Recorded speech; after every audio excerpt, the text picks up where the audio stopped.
Hi, this is Nancy Rector, Diane Leaf.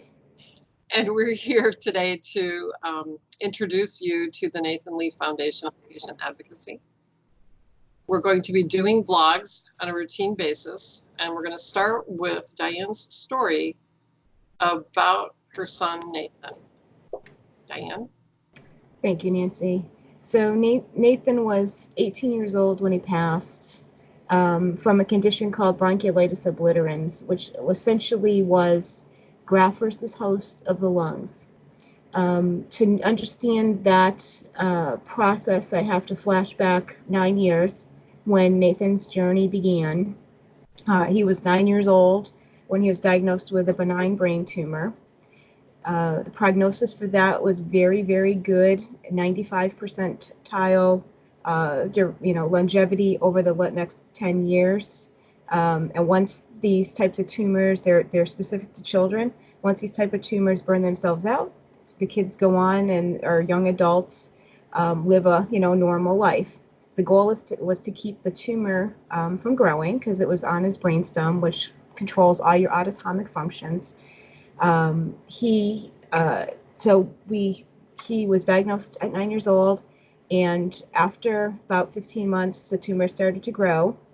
He was The doctor's recommendation at that point was to start him on a low dose chemotherapy, and we were advised that that type of chemotherapy was so low dose it was just barely above getting something over the counter from your pharmacy. So he went through that, and there were five in total chemotherapy rounds, each one a year long. And after the last one, there was success on the last round. The tumor was stable, it shrunk. He was seen every 3 months with MRIs throughout the whole duration. So after he was done with the therapy on the last round, there were a lot of things that happened in between that were mistakes, but we'll get into that in a later podcast.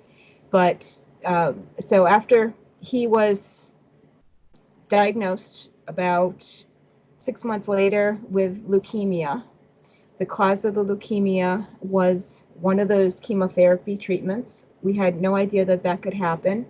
We were not informed of that.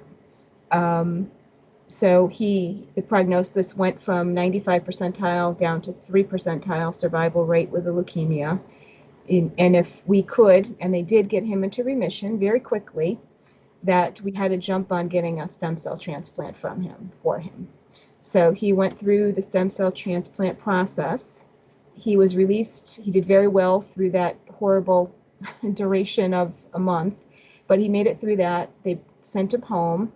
They sent him home with a sinus infection, and I think that's what started the graft versus host of the lungs.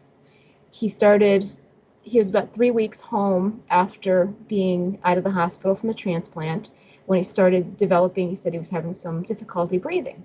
So it took them from beginning of October till right around Christmas of that year to finally diagnose him with graft versus host of the lungs.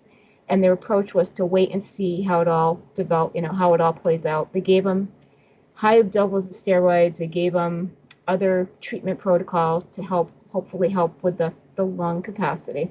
Day after day after day, his lungs got worse and worse and worse. Till a time when he finally passed, approximately a year and 5 months later after that diagnosis. And that was in May 17th of 2016. It's been 3 years. It's been very, very challenging. Every day, there's not a day that doesn't go by. I don't think about Nathan. He was this amazing, amazing, amazing young man. Everybody loved him. He had such a personality.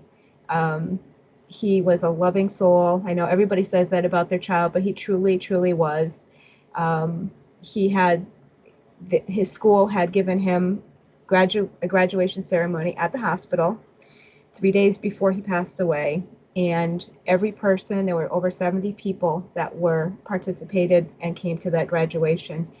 And every one of those people that I've talked to since then has been so dramatically touched by their experience with all of that graduation and Nathan's courage in the speech that he gave a 10-minute speech. And imagine, Nancy, being your breathing capacity equivalent to, and this is how he described it to me, is having a plastic bag over your head, tied around the neck with a rope, with one of those drinking sipping straws, and that was his breathing capacity.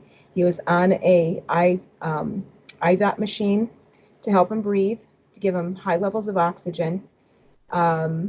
He took that mask off, he put on a cannula, and he gave a 10-minute speech in front of that whole audience. It was, his impact was incredible. There are a lot of things, experiences that I want to share to everybody watching us, that in a goal for, people, myself, helping people like you or everybody else out there, so that you know the questions to ask. I mean, we were no strangers to the medical, throughout that 10 years, we were no strangers to the medical process. But when he got the leukemia, we were in a whole nother realm. And then with the bronchiolitis obliterans, we were in a much more uneducated status.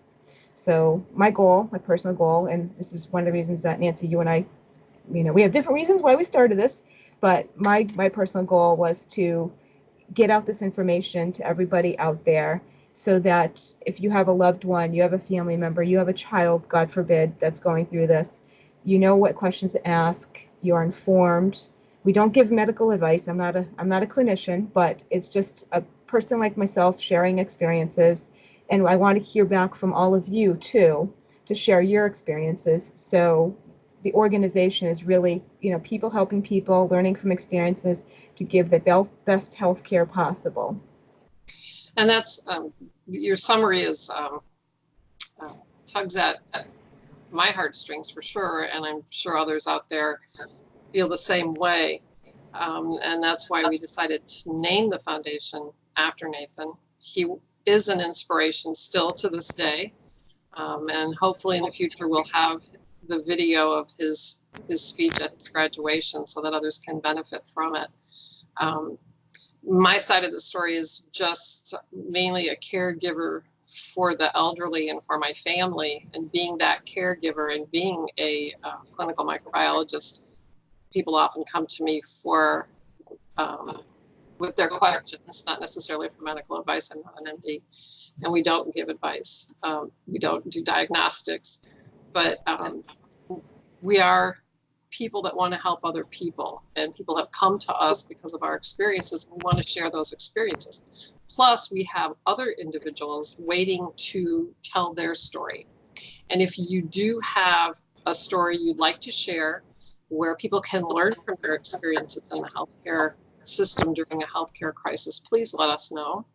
You can find us at nathanleefoundation.org, and we're also on Facebook. So just go ahead and search Nathan Lee Foundation, and you'll find us on Facebook too, and Instagram and LinkedIn.